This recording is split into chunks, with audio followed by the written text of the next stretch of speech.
Okay. Oh, yes, all good? Okay, awesome.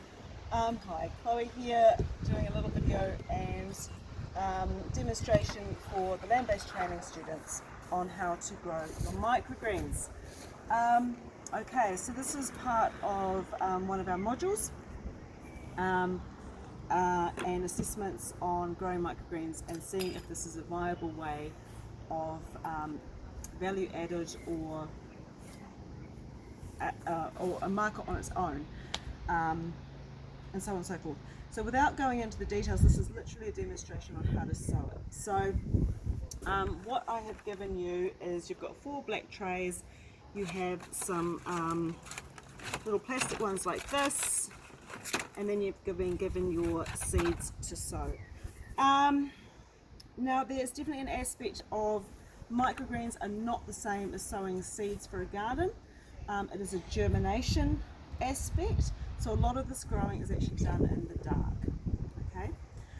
Which is why it is quite different from how we grow in a garden. Okay, so if I go into it, the trays that you've got, so first of all, your trays come like this. You'll see that these are sushi takeaway trays. This is a cheap option of using something, and there is holes in the bottom. Okay, first thing you need to do is take off the lid and keep that aside. When I did grow your own kits, I used again takeaway containers, but these were compostable, and it has a lid. Put holes in the bottom. The reason why we're using these is that they are shallow trays, and that is because at the end of the day our microgreen is, we're only growing it to the up to first true leaf, and then it's no longer considered a microgreen.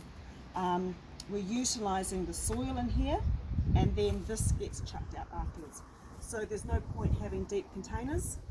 It's a very quick process. The quicker seeds in the right conditions, you can be from sowing to ready to eat, can be 7 days. There are microgreens which take much longer than that, but there's that whole aspect. Small amount of sowing mix, seed raising mix. Once they're done and you've cut them, that's it. They're not coming back. You cannot regrow. There are some which you can grow, but generally that then goes into your compost heap. So any shallow container is fine. Okay. The actual method of sowing, it's really quite easy. We've got our seed raising mix, which I'm not going to go over about making that again. Definitely keep a lid on it to keep it moist. Like even sitting in the sun here, you can see that that's starting to dry out around the edges. But if you keep a lid on that, that'll stay moist.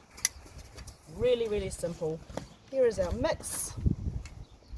We then fill in our containers. I would just watch out for any lumps.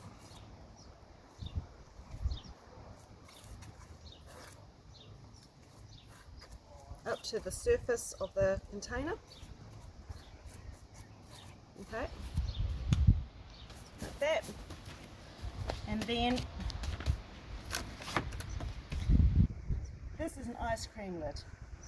There are fancy things which you can go and use, but honestly you can use anything you want, and all we're doing is kind of making that a flat, even surface without compacting it too much. Okay, you could use a lid. I'll do one over here so you can see this one as well.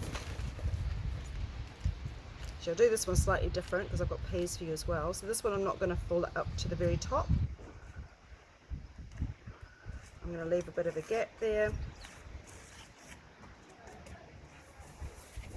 I'm going to use my lid. Same process, you've now got a flat even surface. Okay. Okay. When we are sowing our microgreens, it is important to get your density right. If you have too many seeds, you will probably end up with rot.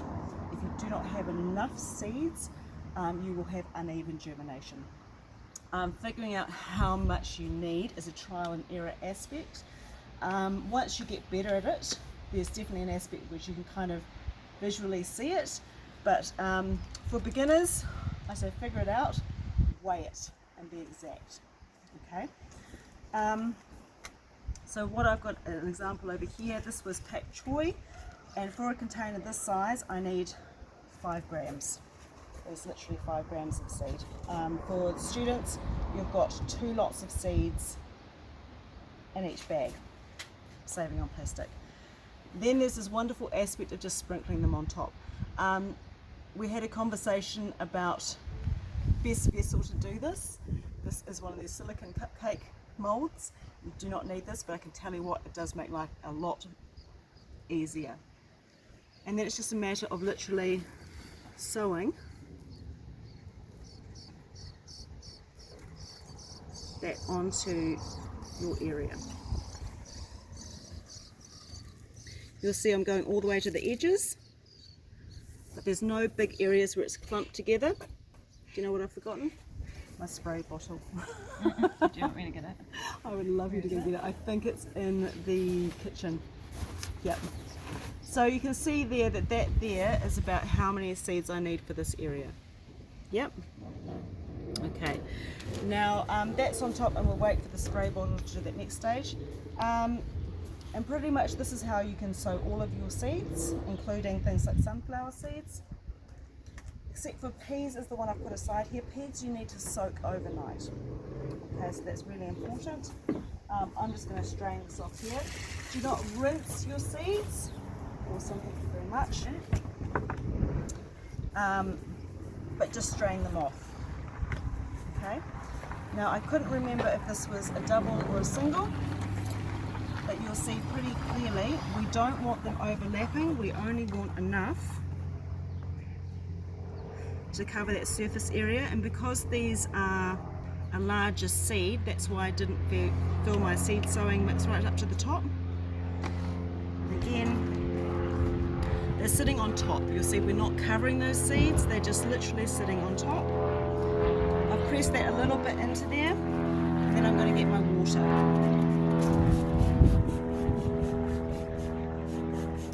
Now again, I've got a good idea of what it looks like and how much water I need, but there is definitely an art to making sure those seeds are moist enough. The idea is that you don't want to have to open this up and keep looking at it again and again and again.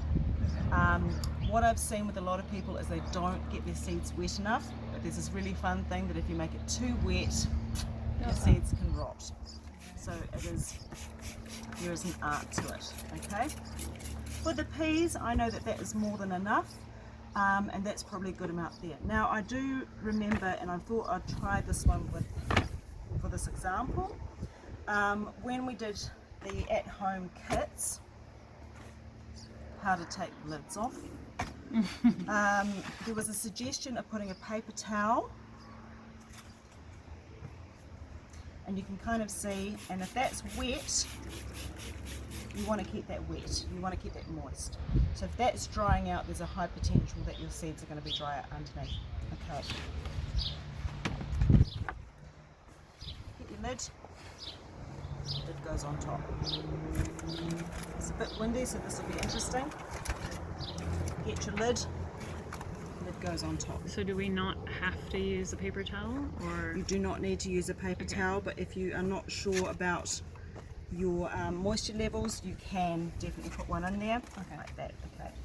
Now when I was doing this commercially, I would actually get a block and I'll put that on top as well. Different seeds have different requirements.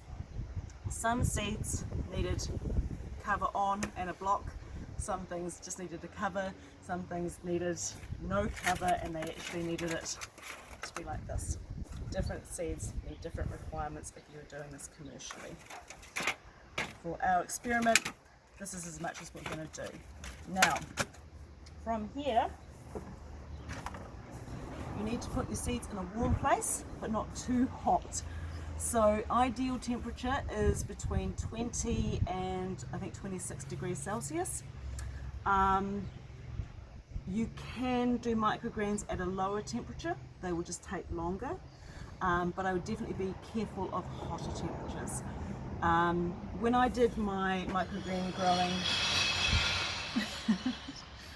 I was down in Central Otago I could not do outside. We didn't have the right temperature, so I had an indoor growing unit, and that's what you're looking at here. I used baby blankets as my baby electric blankets as my heat mat, and I had this on heat setting 1 on a timer of 15 minutes. So literally every 15 minutes it would come on, 15 minutes, switch off. And that was enough heat in a tented area which was temperature controlled, humidity controlled, for my microgreens to grow. Okay, you'll see there that I have got a plastic unit over there. There's a little bit of health and safety basically. But yeah, sowed the seeds, and then why have you got 4 trays? Create a lid, create a dark environment.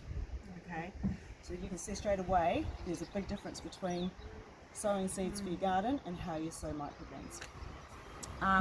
Warm place in the dark. At home, I said for the grow your own kits, put a towel over it, just make sure it is a dark environment. It does make a big difference. Check on your microgreens, but generally try not to disturb them. Try not to take those lids off, but that's the thing. Is it moist? Is it too hot? What's going on? Again, depending on the green micros, how many days does it take for it to start germinating? You can see germination after 2 or 3 days.